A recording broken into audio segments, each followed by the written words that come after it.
Good morning. नमस्कार मंडळी. आजच्या सकाळची सुरुवात एक खूप गोड क्षणाने झाली. बाल्कनीमधील थंडगार हवा आणि इशूसोबतच्या गप्पा. खरं तर आज तिला शाळेत जाण्याचा खूप जास्त कंटाळा आलेला, म्हणून मी तिला असं घेऊन बसले होते. मग काय, थोडं लाड करत, थोडं समजावून सांगत आणि तुझ्याच आवडीचं टिफिनमध्ये आज काहीतरी देते असं सांगत मी तिला कसं शाळेत जाण्यासाठी रेडी केलं. त्यानंतर दोघांचे टिफिन बनवला, टिफिन पॅक केला. त्यानंतर ईशान्वीला नाश्ता भरवला आणि तिला शाळेत सोडून आले. तिला शाळेतून सोडून आल्यानंतर मात्र मला आज उसंत नव्हती. ऑफिसचं काही खूप महत्त्वाचं काम अचानक आलं होतं, त्यामुळे घरची सगळी कामं बाजूला ठेवून मी थेट लॅपटॉप घेऊन बसले. कधीकधी रुटीन बदलतं, धावपळ होते, पण स्वतःच्या कामात व्यस्त राहण्याचाही आनंद काहीतरी वेगळाच असतो, नाही का? खरं तर आज दिवसाची सुरुवातच तसं ठरवलं होतं त्याप्रमाणे झालीच नाही. त्यामुळे आज सगळी कामं विस्कटलेली वाटत होती. म्हणजे कुठल्याच कामाचा सिक्वेन्स हा नेहमीप्रमाणे झालाच नाही. त्यात भूक लागलेली. म्हटलं बाकीची कामं होत राहतील, पण आधी नाश्ता करून घेऊयात. म्हणून ऑफिसचं काम करता करताच आज नाश्ता केला. नाश्त्यामध्ये आज बेसन आणि ज्वारीच्या पिठाची धिरडे होती आणि रात्रीची उरलेली फोडणीची खिचडी, जी माझी खूप जास्त फेवरेट आहे आणि मला रोजही कुणी दिली तरी मी ती खाऊ शकते.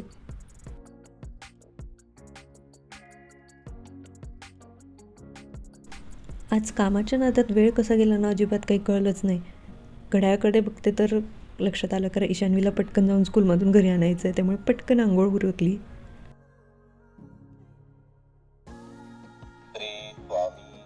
आज देवाची पूजा करायला खूप उशीर झाला होता. मनाला थोडं वाईट वाटलं, पण म्हटलं ठीक आहे, उशिरा तर उशिरा, पण पहिले पूजा करून घेऊयात.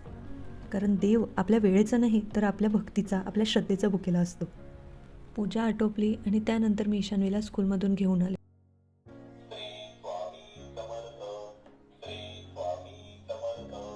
चॉकलेट लहान मुलांनी नसतं खायचं. दात किडे असतात ना मग तुझे दात नाही किडणार का तुझे? आता मला नाही मागायचं चॉकलेट. काय सांगते तू डॉलला? की आता मला नाही मागायचं चॉकलेट. मग तू का मागितलं मला हट्टीपणा करून? आणि मला चॉकलेट खूपच आवडते. पण तू डॉलला तर सांगते ना की चॉकलेट नाही खायचं लहान मुलांनी. मग तू पण तर छोटीच आहे ना. नाही, मी थोडीशी मोठी आणि थोडीशी छोटी. काय? थोडीशी मोठी आणि थोडीशी छोटी आहे. थोडा वेळ ईशानविषयी गप्पा केल्यानंतर ती तिच्या ड्रॉइंगमध्ये मग्न झाली आणि नंतर मग मी तिच्यासाठी गरम गरम वरण भात करायला घेतला. वरण भाताचं कुकर लावत असताना मला काहीतरी कुजबूज ऐकू आली, म्हणून मी हळूच कॅमेरा फिरवला, तर ही मॅडम चक्क स्वामींची गप्पा मारत होते. देवासमोरचे द्राक्ष तिला खायचे होते, तर ती स्वामींना विचारत होती, तुम्ही खाल्लेत का? आता मी खाऊ का? कुकरची शिट्टी होईपर्यंत म्हटलं खूप जास्त ग्रे हेअर दिसायला लागले होते, म्हणून पटकन केसांना कलर लावून घेतला. त्यानंतर कुकर झालं, नैवेद्य दाखवला स्वामींना, कारण आज सगळा स्वयंपाक सकाळी घाईघाईतच झालेला सगळं, त्याच्यामुळे फक्त वरण भाताचा नैवेद्य दाखवला.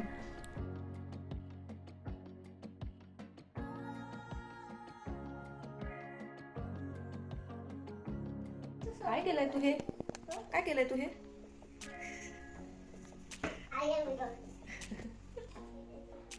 चल इशू जेवायला.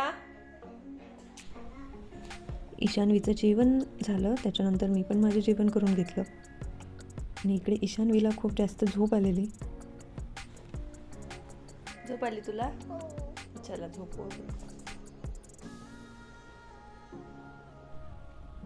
त्यामुळे पटकन हेअर वॉश केला आणि तिला झोपवलं.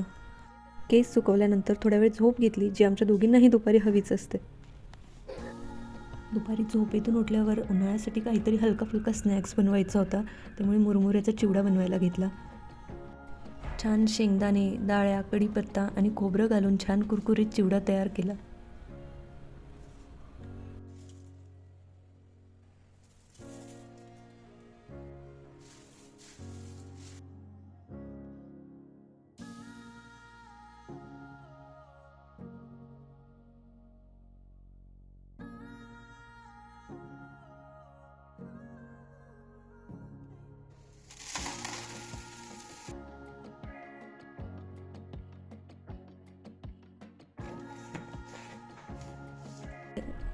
तेवढ्यात ईशान्वी झोपेतून उठली आणि झोपेतून उठल्यावर ती डायरेक्ट बाल्कनीमध्ये आली, कारण झोपण्यापूर्वी मी तिला प्रॉमिस केलं होतं की मी तिला रांगोळीचे कलर देणार म्हणून.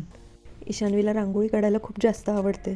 खरं तर आज काहीतरी क्रिएटिव्ह करून मी तुम्हाला दाखवणार होते, पण ते काही शक्य झालं नाही.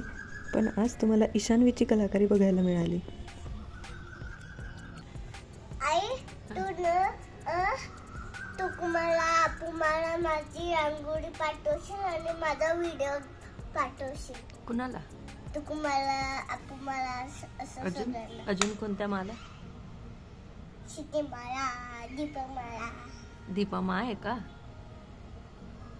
दीपा मा आहे का तुझी? नाही ग, दीपा आजी म्हणते ना तू. पाठवेल ना. ईशान्वीने सुंदर अशी रांगोळी आज काढली होती. आजचा ब्लॉग इथेच संपवूया. आजचा ब्लॉग तुम्हाला कसा वाटला हे कमेंट करून नक्की सांगा. पुन्हा भेटूया अशाच नवीन भागात. तोपर्यंत हसत राहा आणि पॉझिटिव्ह राहा. आणि लाईक, शेअर आणि सबस्क्राईब करायला विसरू नका. बाय.